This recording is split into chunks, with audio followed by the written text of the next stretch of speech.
cheamă ca o oaie pierdută, caută spre robul tău, că poruncile tale nu le-am uitat.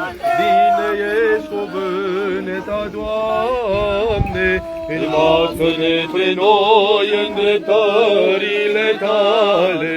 Ceata sfinților aflat izvorul vieții și oșaraiului, să aflu și eu calea prin pocăință. Eu sunt oaia cea pierdută, cheamă-mă Mântuitorule și mă mântuiește. Bine ești cuvânta, Doamne, învață-ne pe noi îndreptările tale.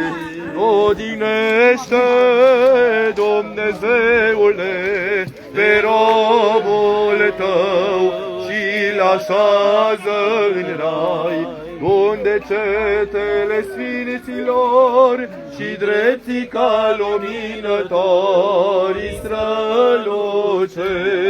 Pe adormitul robul tău odihnește, trecându-i noi toate greșelile. Bine Tatălui și Fiului și Sfântului Duh, și acum și pururea și în vecii vecilor. Amin.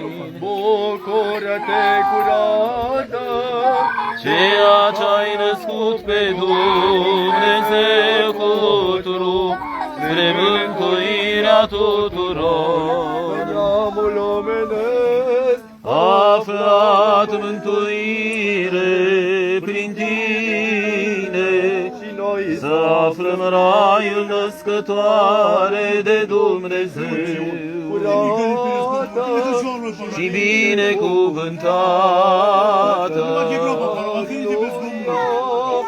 Aliloia, Hristoase, Dumnezeul nostru, mărire ție. Miluiește-ne pe noi, Dumnezeule, după mare mila ta, rugăm-ne ție, auzi-ne și ne miluiește. Doamne, miluiește! Doamne, miluiește! Doamne,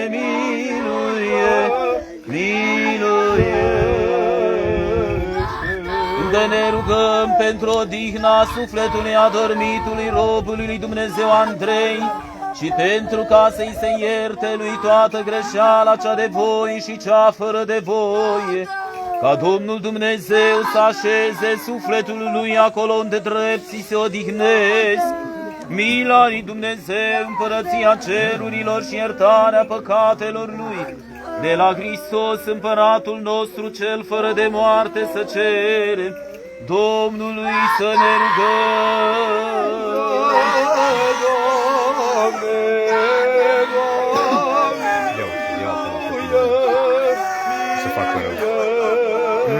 Ia apă la copilul ăla. Dumnezeul duhurilor și a tot trupul, cel ce-ai călcat moartea și pe diavol ai surpat și ai dăruit viață lumii tale.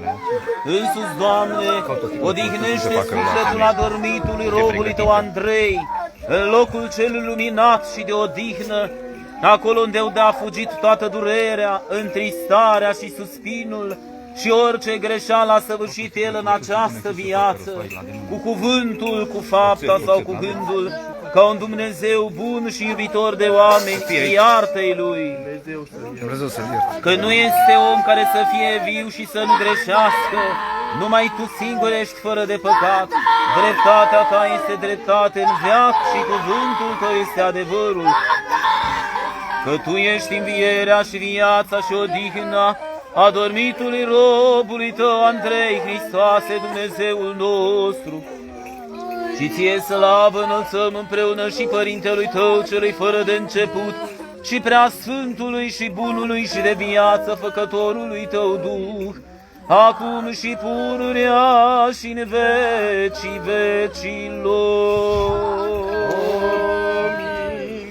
Odihnește Mântuitorul nostru cu drepții pe robul tău și îl sălășluiește pe dânsul în curățile tale, precum este scris, trecând ca un bun greșelile lui, cele de voie și cele fără de voie, și toate cele cu știință și cu neștiință, iubitorule de oameni, mărire Tatălui și Fiului și Sfântului Duh, și acum și pururia și în vecii vecilor. Amin. Cel ce din Fecioară ai răsărit lumii, Hristoase Dumnezeule, și prin aceasta Fiii luminii i-ai arătat, miluiește-ne pe noi. Doamne, odihnește cu drepții pe adormitul robul Tău.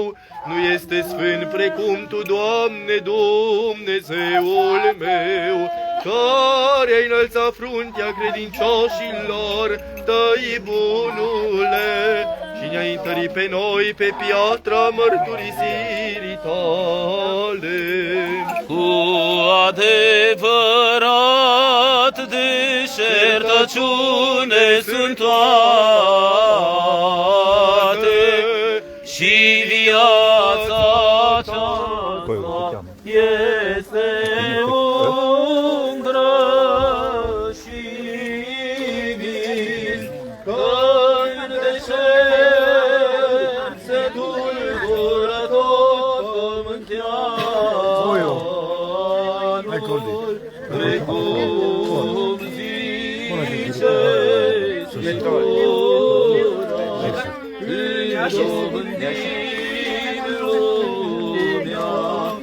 atunci îngroapă-ne sălășii, unde împreună sunt împărații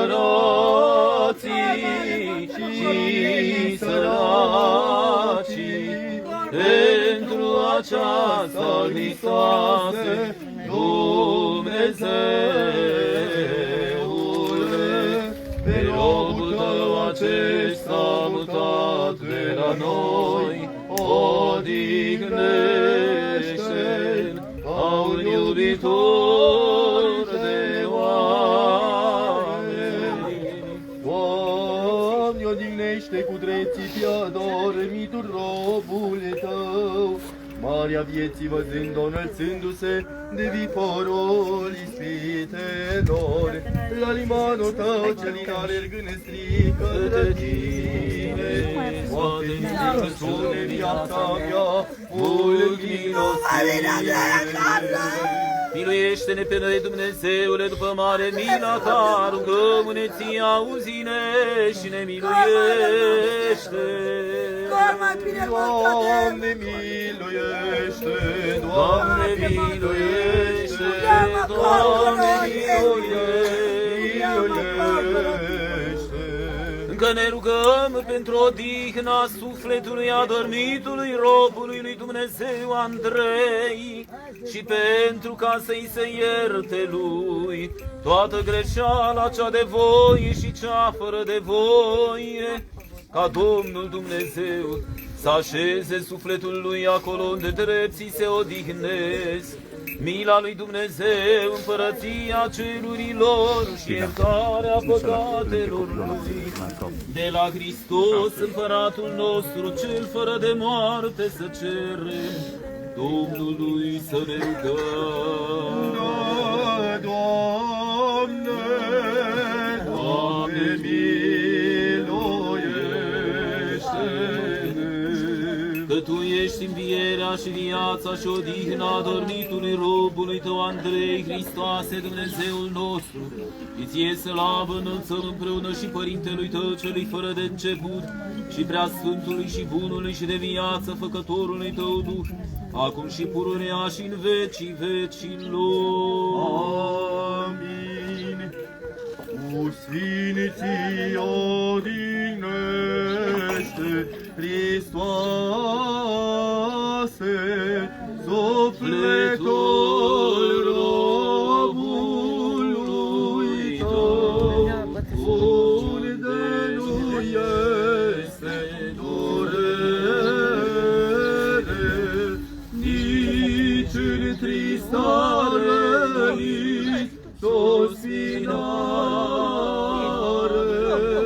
ci viață fără de sfârșit.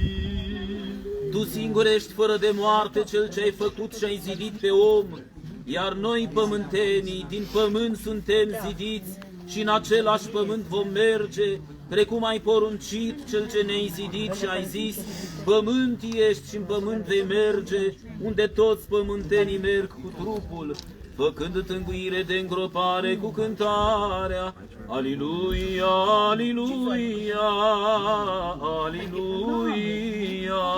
Prea Sfântă Născătoare de Dumnezeu, miluiește-ne pe noi. Pe Dumnezeu al Vedianu este cu putință oamenilor, spre care nu putează căuta știrile necerești, iar prin tine prea curată să arăta oamenilor cuvântul netrupat, pe care le slăvim dul, cu oștile cerești pe tine te fericim. Vai câtă luptă are sufletul când se desparte de trup. Vai cât lăcrimează atunci și nu este cine să-l miluiască pe dânsul. Către îngeri ridicându-și ochii în zadar se roagă, către oameni mâinile întinzând doc, nu are cine să-i ajute. Pentru aceasta, iubiții mei frați, cunoscând scurtinia vieții noastre, adormitul lui să-i cerem odihnă de la Hristos și sufletelor noastre mare milă. Adu-mi aminte de prorocul ce strigă, eu sunt pământ și țărână,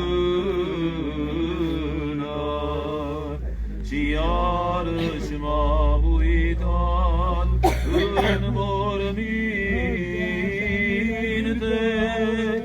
și am văzut oase goale și am zis, oare cine este împăratul sau osașul, bogatul sau săratul, dreptul sau păcătosul, și odihnește-l, Doamne, cu drepții pe robul Tău. Plâng și mă tânguiesc când gândesc la moarte și văd din morminte frumusețea noastră, cea zidită după chipul lui Dumnezeu, Să cânt grozavă, fără mărire și fără chip, minune. Ce taină este aceasta, ce s-a făcut cu noi, cum ne-am dat strigăciunii, cum ne-am jugat cu moartea, precum este scris după porunca lui Dumnezeu, care dă dormitului odihnă. Omenește-ne pe noi, Doamne, când vei veni într-o împărăția Ta. Fericiți sunt cei sărași cu Duhul, că acelora este împărăția cerurilor. Fericiți sunt cei ce plâng, că aceia se vor mângâia. Fericiți sunt cei blânzi, că aceia vor moșteni pământul. Fericiți sunt cei flămânzi și însetați de dreptate, că aceia se vor sătura. Fericiți sunt cei milostivi, că aceia se vor milui. Fericiți sunt cei curați cu inima, că aceia vor vedea pe Dumnezeu. Fericiți sunt făcătorii de pace, că aceia fiii lui Dumnezeu se vor chema. Fericiți sunt cei prigoniți pentru dreptate, că a lor este împărăția cerurilor. Hristos să te odihnească în latura celor vii, și ușile raiului să-ți deschidă și moștenitor împărăției sale să te arate și iertare să-ți dăruiască de cele ce ai greșit în viață, iubitorule de Hristos. Fericiți veți fi când din pricina mea vă vor ocărî și vă vor prigoni și vor zice tot cuvântul rău.